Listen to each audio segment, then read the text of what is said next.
Ummik. Kamu suka kalau ibu kamu itu jadi demenannya orang banyak. Pondok ya Nabi. Yang demen ibu saya tak bacok kan. Karena ini ya agak preman, di mana-mana orang nakal agak preman. Terus atuhibbuhu li bintik. Kamu suka kalau putri kamu ya digitukan orang-orang. Wah ya enggak Nabi, yang gitukan putri saya tak bacok.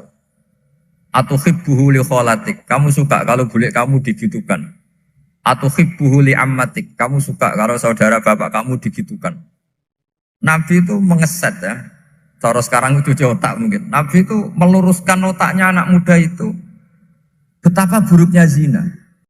Cara bahasa Arab ditakbih. Betapa buruknya zina. Kamu suka kalau korbannya ibu kamu, putri kamu, bude kamu, bule kamu. Sehingga orang itu matur ya hasbuka ya Rasulullah, ini sudah cukup. Saya tidak pernah melihat sesuatu seburuk zina. Jadi fa'al qawwa fi qalbihi bughdha zina. Kemudian Allah meletakkan di hatinya, menanamkan benci zina. Sehingga akhirnya pemuda tadi menjadi iffah, menjadi menghindari zina. Artinya begini ya, ini mungkin yang lolos dari para kita sebagai dai, kita tidak belajar banyak tarbiyahnya Rasulullah Shallallahu Alaihi Wasallam. Jadi kalau kita benci maksiat, itu jangan hanya ditakhzir, ditakutkan neraka itu enggak. Jangan hanya itu. Tapi di logika. Jadi kalau kita menghindari maksiat, itu selain karena takut azab, itu ada logika. Ada rangkaian pikiran yang menjadikan kita anti satu perbuatan apa maksiat. Jadi misalnya gini ya, kira-kira ginilah kalau contoh gampang itu. Ada orang gitu ya, nyanyi dengan pakaian yang mungkin pornografi gitu. Mungkin pemuda-pemuda ingin melihat itu, tapi bisa diobati gini. Kok enak dekne mergawe kok tak bayar ya, aku kehilangan duit. Meskipun dengan logika yang agak serampangan, yang penting menjadi kita ini punya harga diri untuk tidak tergantung hal-hal seperti itu. Sehingga Nabi itu cara menggambarkan tadi mulai atuhibbuhu li umma, kalau ibu kamu jadi demenannya orang lain. Pemuda tadi bilang yang demen ibu saya mau saya bunuh. Ditambah lagi atuhibbuhu li bintik. Bagaimana kalau korbannya putri kamu, bule kamu, bude kamu. Sehingga terus si pemuda tadi betapa buruknya zina. Betapa murahnya zina. Akhirnya pemuda tadi al-qawwa fi qalbi bughdha zina. Terus kemudian pemuda tadi itu sangat membenci dengan apa? Berzina. Nah, pikiran-pikiran seperti ini harus kita tanamkan. Harus kita tanamkan supaya orang itu benci melakukan maksiat. Karena satu memang takut sukhtuwah, takut dibendu Allah atau dibenci Allah. Dua memang logika kita mengarahkan tidak maksiat. Saya beri contoh ya betapa pentingnya mindset ya, cara berpikir. Orang itu menjadi kikir itu karena nganggap hidup itu lama dan uang itu penting. Kalau zaman Nabi itu sederhana kalau melihat hidup ini. Pernah suatu saat Nabi itu punya jatah makan. Karena Nabi itu hidupnya juga pas-pasan. Jadi Nabi itu unik. Beliau di satu sisi kaya raya. Bisa ngurmat Abu Hurairah, Ammar, Suhaib. Ashabu Sufa itu dirawat Nabi semua. Itu kan kaya, bisa ngerawat sekian orang. Tapi di sisi yang lain untuk pribadinya beliau miskin. Kadang nggak bisa makan hari itu. Tapi di saat yang sama bisa merawat Ahlus Sufa. Jadi keliru kalau orang hanya cerita Nabi itu miskin, untuk makan dirinya aja susah. Itu keliru. Kelirunya kalau tidak diteruskan, tapi Nabi mampu menghidupi Ahlus Sufa. Singkat cerita jatah makannya Nabi itu dikasihkan orang ketika Nabi tanya, ya Aisyah, makanan jatah saya di mana? Oh ya Rasulullah, tadi ada orang minta tak kasihkan, maka makanan itu habis. Apa kata Nabi? Kamu salah Aisyah. Yang kamu kasihkan itu justru yang masih. Ya yang kamu kasihkan itu justru yang masih. Sehingga Nabi menganggap, makanya Nabi terus ngendikan. Ya kalau mukhatabnya lelaki ya kira-kira begini. Wahal laka min malika illa ma akalta fa'afnaita walabista fa'ablaita. Terus hanya watasaddaqta fa'abqaita kata Nabi. Harta kamu ya kamu makan kemudian ke WC jadi kotoran atau punya pakaian mewah nanti rusak. Watasaddaqta fa'abqaita. Ada yang kamu sedekahkan yaitu yang abadi sampai akhir. Sehingga banyak pengusaha yang mencintai saya setelah tak ajari hadis itu. Misalnya punya uang 1 miliar karena dia spekulan atau pedagang rawan bangkrut, disedekahkan ke masjid 50 juta, yaitu yang abadi. Jadi kalau suatu saat bangkrut, dia masih punya uang 50 juta di akhirat. Jadi Nabi itu mengajari sedekah itu apa? Ya sedekah itu pengabadian uang. Kalau kita kan enggak, bilang sedekah itu nguras uang. Itu pikirannya setan, dan pikirannya orang Islam. Itu cara berpikir setan, bukan cara berpikir umat apa? Sehingga Sayyid Ali Zainal Abidin itu kalau ada orang minta, kemudian beliau ngasih, itu beliau bilang gini, marhaban biman hamala zati ilal akhirah. Matur nuwun nggih jenengan sing beto sangu kula nate. Jadi dianggap teller saja. Orang yang minta uang beliau itu dianggap tukang nyatet bank. Karena sudah ditabungkan. Ya sudah. Kalau kita kan enggak, wah pengemis tuh ganggu gini-gini. Kecuali pengemis profesi ya mungkin kita agak-agak enak. Pada zaman akhir tuh ada pengemis apa? Profesi. Jadi repot teman. Terus tak beri contoh lagi kebahagiaan ketika kita milih Islam moderat. Islam kita diajarkan guru-guru kita, utamanya oleh guru kita Mbah Maimun. Saya juga sering ketemu beberapa ulama dunia, termasuk Habib Umar. Saya juga ikut sowan ke sini pas beliau sama Habib ini Hasan Toha Putra di sini sama orang-orang moderat. Itu cara berpikir juga luar biasa indah. Beliau pernah cerita ya, beberapa ulama lah, banyak yang cerita itu. Saya pernah diceritani seorang alim ketika ada orang ekstremis itu mau ngebom di tempat maksiat. Kebetulan yang maksiat itu kebanyakan ya orang Islam. Karena di negara yang mayoritas Islam. Ditanya sama Syekh Sa'rawi. Syekh Sa'rawi itu mufassir top di mana? Mesir. Ini mau tak habisin karena mereka orang Islam kok maksiat terus. Terus ditanya sama Imam Sa'rawi. Laumatu ala khini ma'asihim aina masiruhum. Kalau mereka mati dalam keadaan maksiat, mereka kemana? Ya ilan nar, mereka pasti masuk neraka. Terus ditanya sama Imam Sa'rawi, wahal masiruhum ilan nar muradun nabi amla. Punya umat maksiat kemudian mati masuk neraka, itu yang diinginkan Nabi apa enggak? Ya tidak aja. Ya sudah, enggak usah dibom, ditunggu tobatnya kata. Karena kalau mati dalam keadaan itu ke neraka dan itu tidak yang diinginkan Rasulullah Sallallahu Alaihi Wasallam. Terus ekstremis ini menjadi tobat, tidak berpikir ekstremis Mas. Jadi orang itu harus berpikir mindset yang baik. Meskipun kadang berpikir baik itu ya agak-agak kacau. Ada seorang wali Majdzub, itu kalau berdoa agak kacau, tapi gak bisa dibantah. Masyhur itu doa itu. Ini sekaligus ijazah, tapi kalau sebelum wali gak boleh. Itu datang ke makamnya Rasulullah SAW. Terus doanya itu begini. Ya Allah, sekarang terserah engkau. Ya Allah, sekarang terserah engkau. Jika saya kamu jadikan orang soleh, jika saya engkau jadikan orang soleh, maka surra habibuk, maka kekasihmu ini senang. Yang susah musuhmu yaitu setan. Tapi kalau engkau menjadikan saya orang fasik, maka yang susah kekasihmu, yang senang musuhmu. Jadi kan punya dua pilihan itu. Wah itu kan doa tapi kayak teror itu. Ya jadi berdoa di Raudhah. Wah itu mesti mandi itu karena agak-agak maksa Tuhan itu. Ya Allah, engkau punya dua pilihan. Jika saya jadi orang soleh, maka kekasihmu ini senang. Musuhmu yang susah yaitu setan. Tapi jika saya jadi orang fasik, maka musuhmu yang senang, kekasihmu yang susah. Mohon terserah jenengan, mau menyenangkan kekasihmu, apa menyenangkan musuhmu gitu. Kira-kira gimana? Kalau tertarik boleh doa itu dipraktekkan.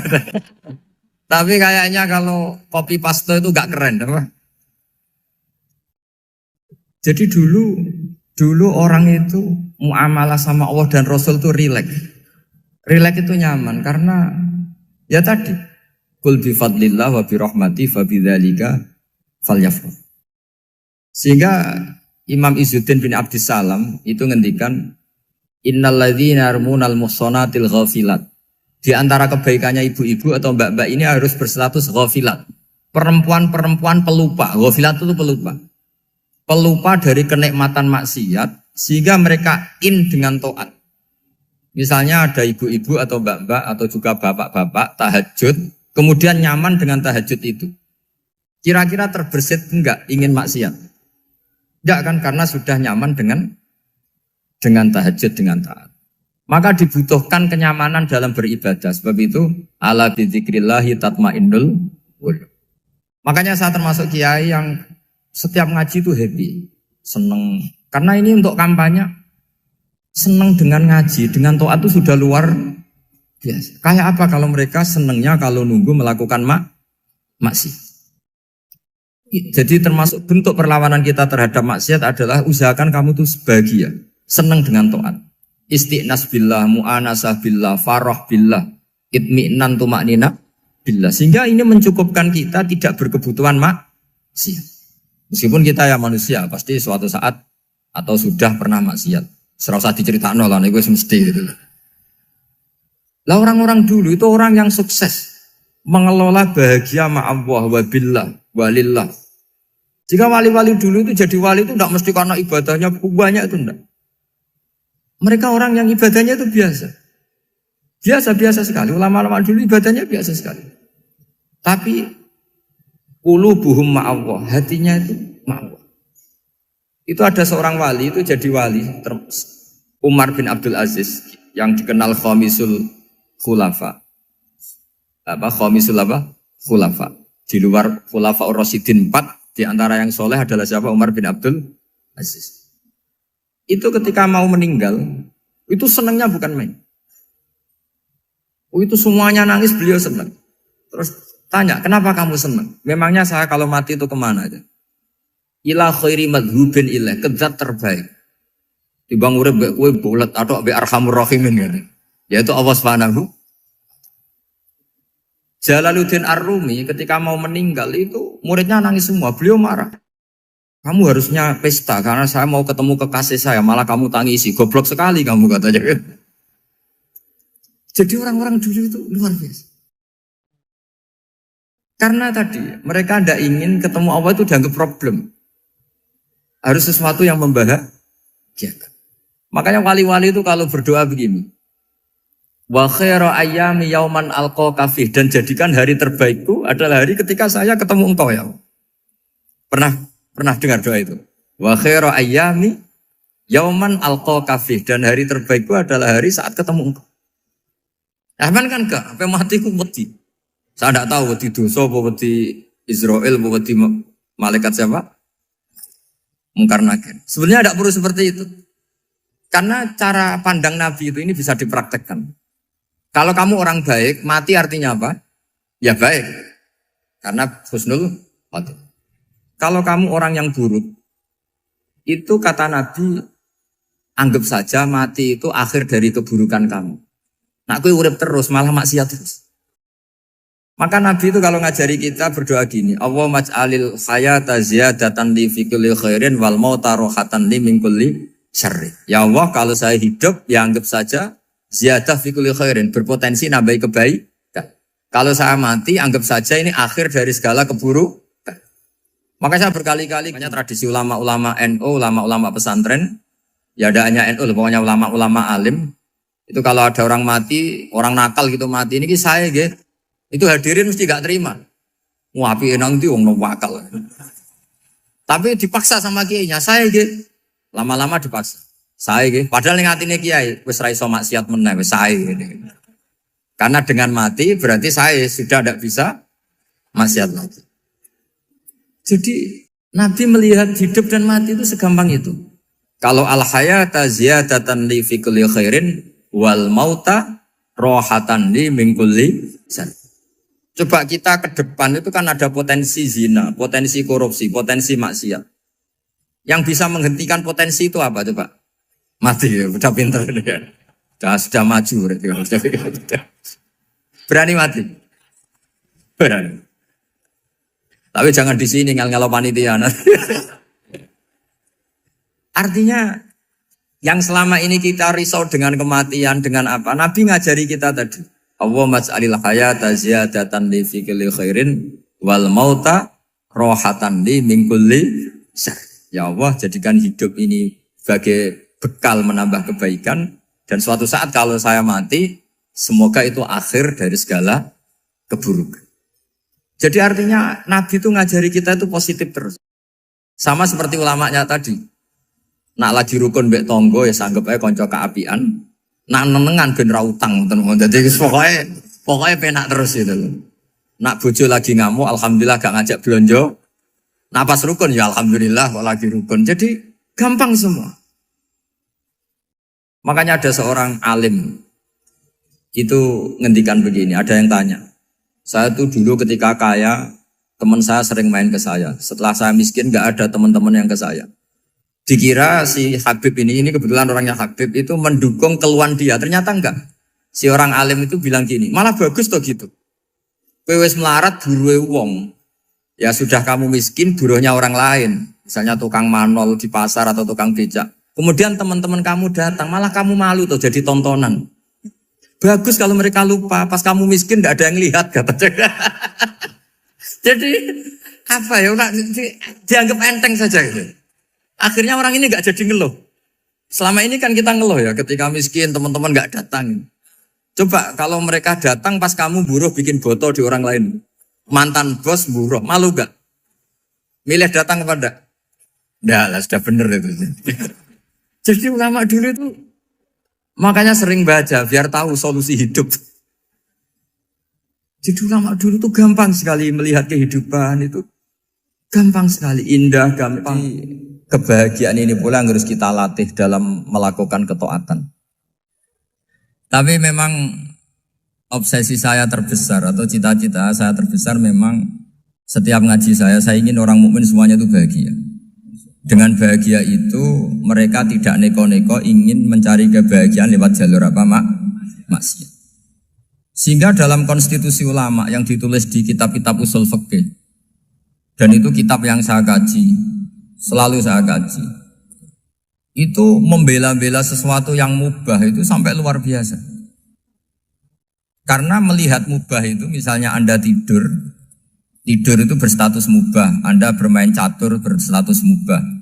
Anda rileks sama teman jagongan semalam dengan teman rektor atau dosen atau yayasan itu, melihatnya bukan mubah tapi tarkul maksiyah. Misalnya saya semalaman asik Musamaroh itu jagungan malam sama Habib Toha Al-Munawwar. Itu awang hitungnya bukan, wah ini jagungan ngalor ngidul tidak penting tuh enggak. Malam itu bahak tidak ke dugem, tidak ke tempat maksiat. Sehingga ada ulama yang mengatakan mubah itu enggak ada. Saya ulang lagi, mubah itu enggak ada. Kan umumnya ulama bagikan wajib, ya kan, haram gitu. Terus diantaranya mubah, sunat, makruh. Ada ulama yang mengatakan mubah itu tidak ada. Kenapa? Logikanya begini, itsma min mubahin illa wa yatahaqqaqu bihi tarku haramimma. Karena tidak ada mubah yang Anda lakukan kecuali saat itu pasti ditinggalkannya sebuah keharaman. Misalnya Anda sedang jagungan sama istri di luar, di rumah, asik di rumah semalaman. Mungkin bahas hal-hal yang ringan. Mungkin melihat sinetron atau apalah yang ringan. Tapi di situ terjadi Anda meninggalkan ke tempat-tempat maksiat. Sekarang ninggal maksiat itu wajib apa mubah? Wajib. Padahal Anda sedang melakukan mubah. Nah itu dicatat oleh Allah itu tarkul haram, meninggalkan keharam. Jika masyhur dalam cerita wali-wali itu, Abu Yazid yang seperti itu ibadahnya pernah tanya, ya Allah lalu yang makomnya orang seperti saya siapa? Karena beliau semalaman ibadah terus. Sama Allah dijawab, ya yang tidur di pinggir kamu itu. Abu Yazid, lu kok bisa ya Allah? Dia kan tidur terus. Ya kan dia tidur berarti meninggalkan keharaman. Ngomong sing potongan tukang maksiat itu apik turu apik melek kira-kira. Apik turu. Timbang sama nak melek pola wis turu ae kira-kira gitu. Jadi enggak usah dipaksa tahajud, dipaksa qiyamul lail itu. Iya kalau qiyamul lail. Kalau dapat informasi, kesini ikut saya, terus katut kan repot. Jadi perlawanan terhadap maksiat itu sebetulnya gampang dalam Islam. Karena tadi, nggak ada sesuatu yang mubah, kecuali saat dilakukan berakibat meninggalkan keharaman. Mudah sekali. Jika banyak orang jadi wali itu karena melakukan mubah. Itu ada orang jadi wali itu karena sering makan. Ya makan-makan biasa itu. Karena ketika makan, ya Allah, betapa doifnya saya. Katanya saya presiden, katanya saya rektor, saya kiai. Ternyata kalau nggak makan tuh lemes. Apa hebatnya makhluk yang bergantung makhluk yang lain, yaitu makanan. Nah karena seperti itu terus dia al-laja-ilallah, terus dia sungkeman ning Allah. Betapa lemahnya saya. Sebab itu ketika Quran mengkritik dan dengan tanda kutip kemungkinan Tuhannya Isa bin Maryam, itu ngeritiknya sederhana Quran itu. Mal masih ibnu Maryam illar rasul qad khalas min qablihir rusul wa ummuhu siddiqah kana yaqulanit to'am. Isa itu tidak Tuhan, wong dia makan. Kamu kebayang nggak misalnya punya Tuhan, wah tadi Tuhan mampir ke rumah saya, dia lemes. Setelah tak kasih makan sehat lagi gitu. Itu kan nggak kebayang. Tapi Tuhan marung di rumah saya, lemes tak gratisin, kayaknya tidak punya uang gitu. Setelah makan, wah gairah lagi. Kebayang nggak punya Tuhan seperti itu. Sehingga Quran kalau gojlok sederhana, karena yakulanit to'am. Sehingga wali-wali itu kalau makan itu sadar lemahnya dirinya, betapa dirinya tergantung makanan. Sesuatu yang tergantung itu artinya tidak hebat, tidak Tuhan. Jadi untuk menjadi wali, untuk menjadi dapat ridhonya Allah itu sebenarnya sederhana. Termasuk ada cara jadi wali yang agak kacau, tapi ini ya benar, asal niatnya benar. Misalnya Unisula besar, ya kurang besar lagi. Kita sudah punya uang, kurang banyak uang lagi. Itu Nabi Ayub, itu kan seorang nabi. Pernah diuji, oh ini ada di Sahih Bukhari. Nanti kamu tanya, hadisnya Sahih enggak? Ini ada di Sahih Bukhari. Kadang orang kota itu aneh. Enggak ahli hadis tapi tanya, Sahih enggak? Padahal andekan dibodohi Sahih, ya ngandel saja. Jadi kadang ya aneh. Oh enggak tahu kok tanya. Itu Nabi Ayub itu sudah kaya, pas itu sudah kaya. Bukan cerita yang masih miskin, memang sudah kaya. Beliau di kamar dihinggapin satu belalang dari emas. Setelah belalang itu dikejar, ternyata yang jenis itu banyak, semuanya dari emas.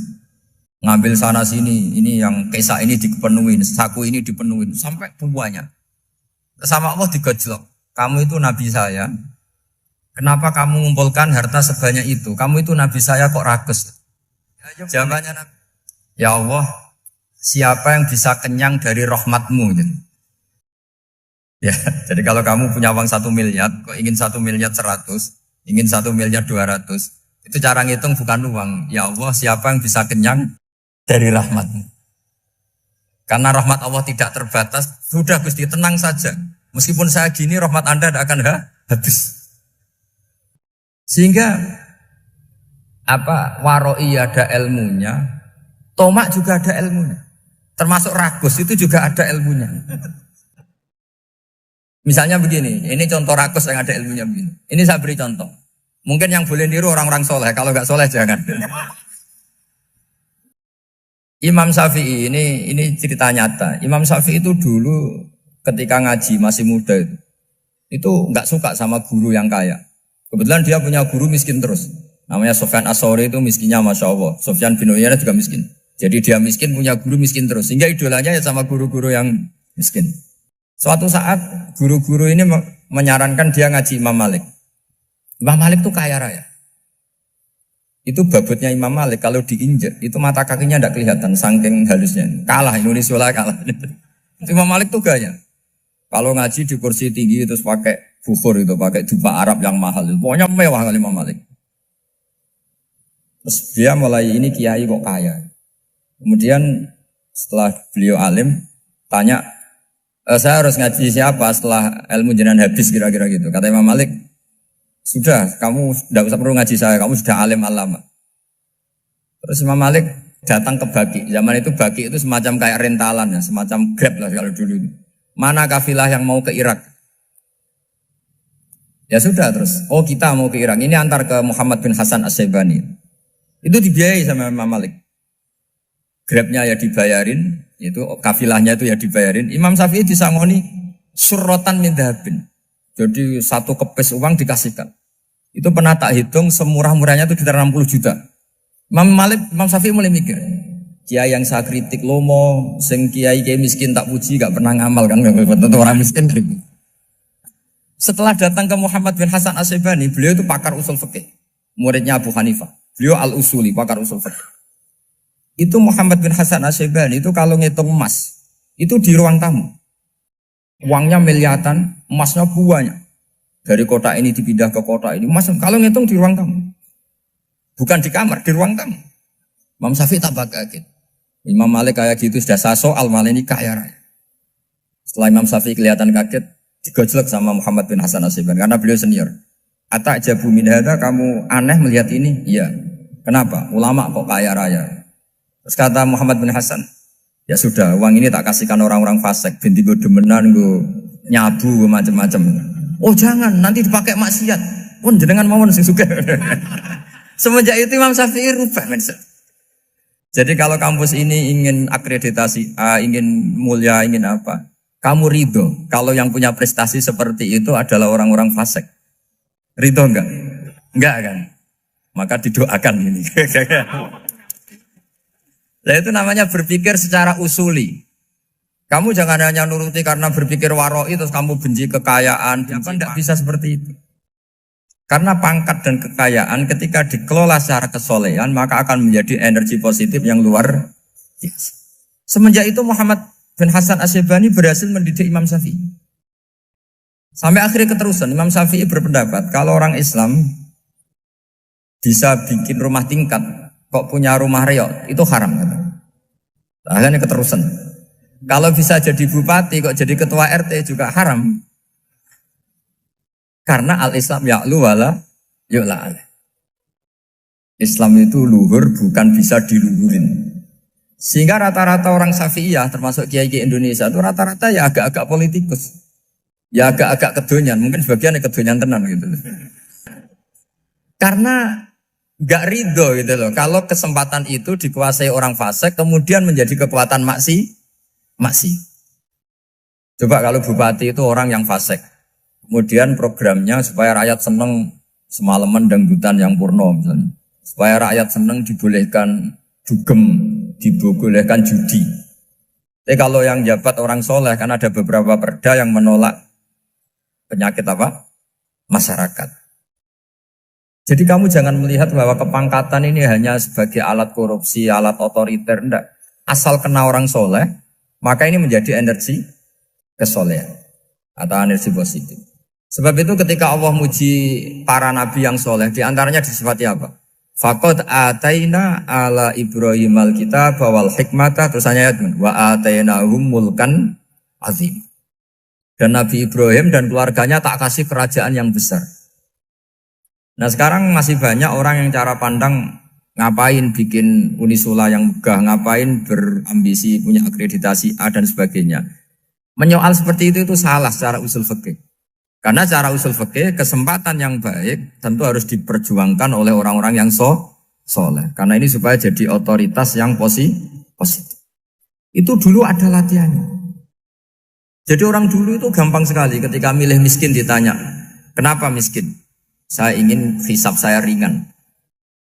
Tapi ketika mereka kaya, yang soleh, supaya harta ini tidak dipakai orang yang nanti dipakai maksiat. Kita misalnya orang soleh mau pangkat, karena kita ada ridho, kepangkatan itu dipegang orang maksiat, kemudian menjadi energi maksiat. Begitu juga seterusnya. Maka ulama dulu itu rileks. Sampai Nawawi Al-Bantani itu nanti bisa dicek di tafsir. Qul hal yastawil ladzina ya'lamuna wal ladzina la ya'lamun. Beliau muji-muji ulama. Kemudian ada seorang yang agak hasut mungkin. Tanya begini. Hebatnya ulama itu begini-begini. Terus ditanya, tapi kenapa kita sering melihat ulama ngantri proposal di rumahnya bupati kan? Sementara bupati enggak pernah datang ke ulama ngaji ihya. Jawabannya Imam Nawawi itu unik. Ya karena ulama itu tahu gunanya uang, sehingga nyari uang untuk pondok, untuk masjid. Sementara bupatinya tidak tahu gunanya ilmu, maka tidak pernah ngaji. Jadi ya ringan saja. Jadi ya sudah seperti itu. Jadi kalau ada ulama kedonyan, anggap saja karena tahu gunanya uang. Jadi kenapa ulama ngantri di kabupaten, bukan bupati ngantri di ulama? Jawabannya karena ulama tahu gunanya uang, sementara bupatinya nggak tahu gunanya ilmu. Kira-kira gitulah. Ada ustadz tidak ganteng, kesensem rondo cantik, karena tahu gunanya ustadz itu. Artinya tahu gunanya kalau saya nikah nanti punya anak jadi gus, karena dia kiai gitu. Tapi rondone raro gunanya dia karena miskin gitu. Jadi ulama dulu itu